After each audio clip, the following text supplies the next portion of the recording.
Ding, ding, ding. The podcast, the rebuild is going to be about Borussia Dortmund.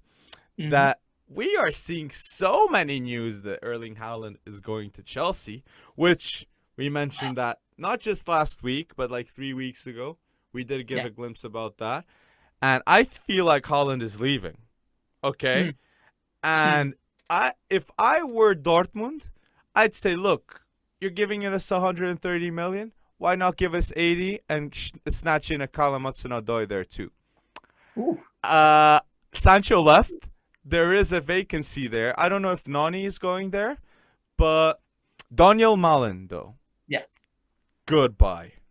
Absolutely. Goodbyes. So I don't know. I know you might I, disagree with me I, on I some point. completely disagree with you here. I think he's staying. I really do. And I know I said that about Sancho, but you may recall we said there's no way Sancho and Holland both leave in the same transfer window, Mm-hmm. right? Both of us agreed on that. Sancho's left now. So now we've got Erling Haaland.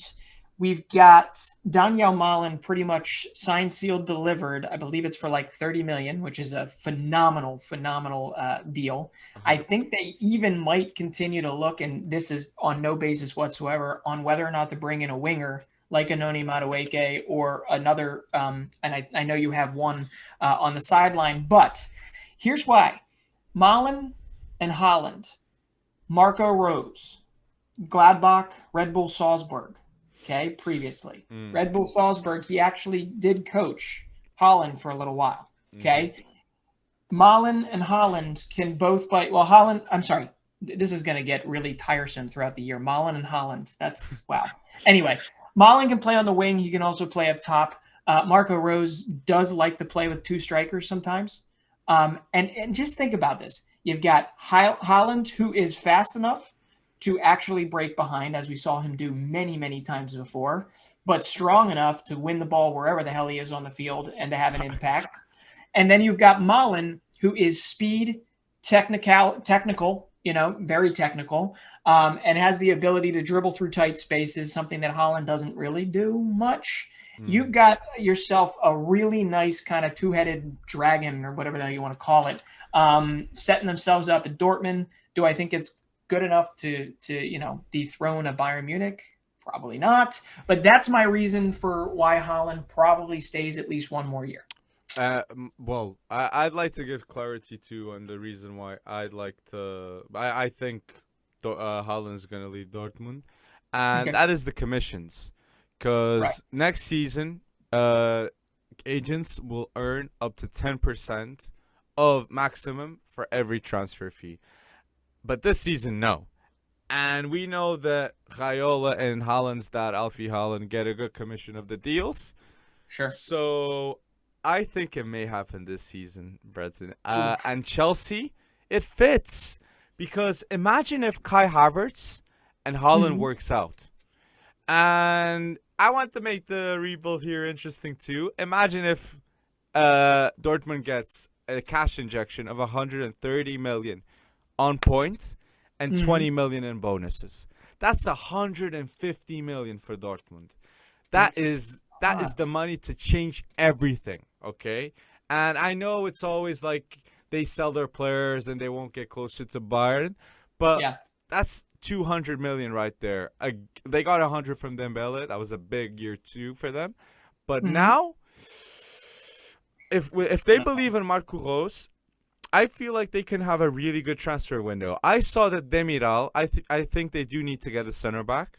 Mhm. They need a center back at Dortmund, and Demiral would be a good snatch. Or Kabak. 35 million or Yeah. Kabak. I'm when I saw it, Liverpool. He wasn't bad. He wasn't too bad, and I did expect a lot from him. Seeing the friendlies, the Turkish friendlies, not the Mhm. Euros, but before the Euros and the Turkish friendlies. I think there was a game against the Netherlands. Kabak was a beast, but after then, I'd go Yeah, I mean, Demiral. I'd go but Demiral.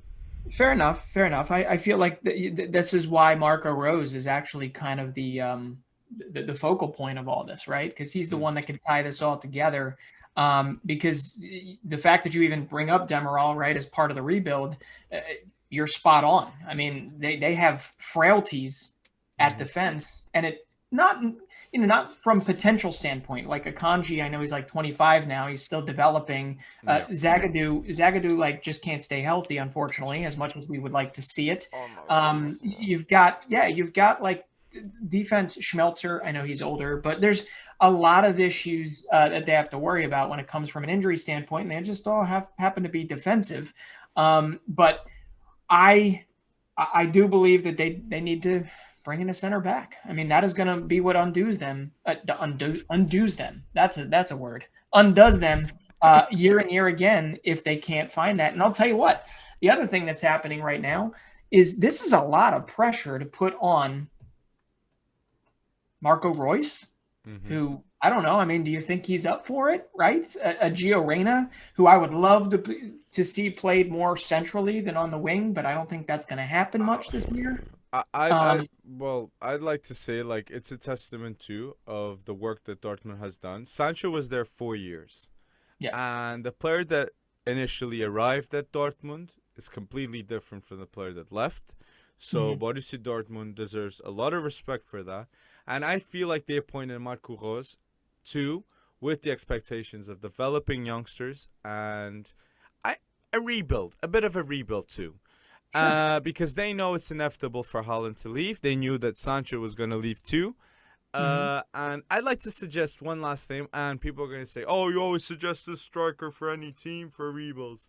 But I'm going to suggest until someone gets him, and that is Dusan Vlahovic. Sure. I feel like you can get him for 40, 50 million, okay, Yeah. from Fiorentina. And he's a good player. He would be the player that people would forget that Haaland left. Okay, I'm not saying he's the same level, but people Right. would say, okay, you got 100 million profit plus to do some Vlahovic. Not hmm bad, Dortmund. Again, good deals. Plus Malen. People don't look at Malen like we do, Breton. Okay, Malen is very overlooked still because if Malen was in the Prem or Malen even in the Portuguese league, okay, he would get more attention. Yeah. Malen has like 50 goals, right, in 60 games for Yeah. Yeah. PSV, I mean, I and think a goal every 90 minutes when he plays. It's and unbelievable. when he left Arsenal, people weren't expecting to see what we just saw, No. and I could see Nani too going. It would Yeah. be a really good double swoop for Dortmund getting Nani and Malen. I completely agree with you. But I'd like to ask you this, because you know better, Heine, than me. What are the Mhm. expectations for Gio Reyna this season? They're high. I mean, they're very high. I mean, Mm. give him the number 7, right? You expect him to deliver, Is that and official? I've seen it on his jersey. So yeah, I believe it is official. I mean, Gio Reyna, he has the skill set to do this. I think under Marco Rose is a very very nice next step, and it's going to be. I don't know, man. I mean, I just don't know where he's going to play him. Play him on the wing, play him centrally. I think he'll have more of an effect centrally, which Mm. maybe puts a little less pressure on a Royce or puts a little less pressure on a Julian Brandt to become something that he no longer is. But to have a healthy Witzel, to have a healthy Delaney, to have a healthy kind of spine again in that midfield, we forget that they actually do have the players to really mount at least a challenge to Bayern. I wouldn't say a very Mm. successful challenge, but at least keep them moving in the right direction. I'm more worried about that health because hey, one of the biggest worries about Daniel Malen, his health. He's injured. He gets injured quite frequently.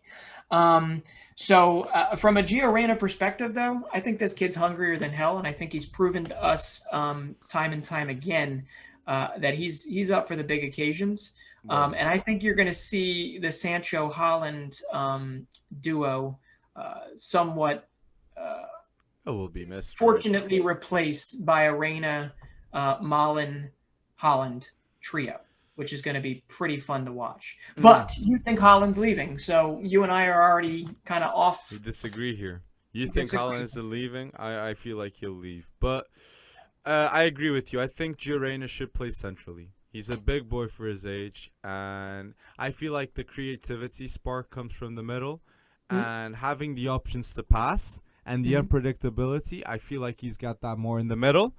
So I'd like to see that. I'd like to see that. Yeah, and G-Rain in the even that middle. that makes even more sense if you bring in a guy like Noni Madueke, right? And you mentioned injury prone. Like the icon of Borussia Dortmund is an injury prone player, Marco Reus. Right. So it's they take the risk with injuries.